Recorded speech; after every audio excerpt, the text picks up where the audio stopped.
Roman Empire was one of the most influential civilizations that contributed to the development of the modern Western world. Ever since its downfall, many European kingdoms sought to recapture that spark. One such empire, if you can even call it that, was the Holy Roman Empire. The HRE is not like your typical run-of-the-mill empire.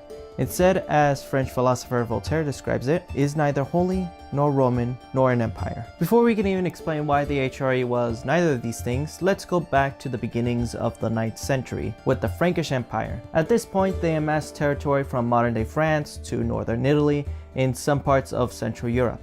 Their king at the time, King Charlemagne, was granted the title of Holy Roman Emperor by Pope Leo III.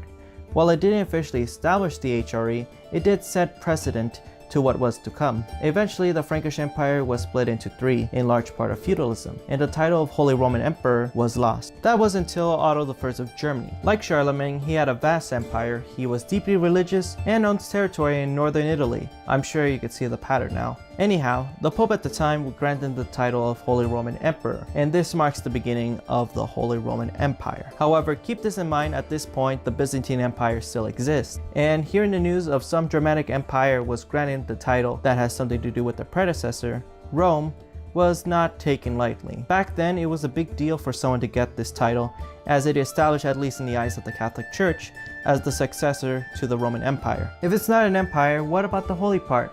Well, it actually remained true right up to the Protestant Reformation in the 16th century. With the Reformation started within the HRE with Martin Luther and many soon after, it's hard to call yourself holy if half of your subjects are Protestant. If it's not holy or an empire, is it Roman?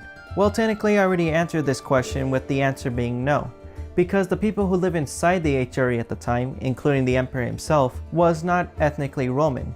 Despite this, it doesn't mean that they had an impact in Europe. The way how the HRE functioned led to the rise of one of the most powerful families in Europe, the House of Habsburgs. However, fast forward to the 1800s, Napoleon Bonaparte had simplified the borders within the HRE and resulted into the death of one of the most confusing and bizarre empires the world has ever seen.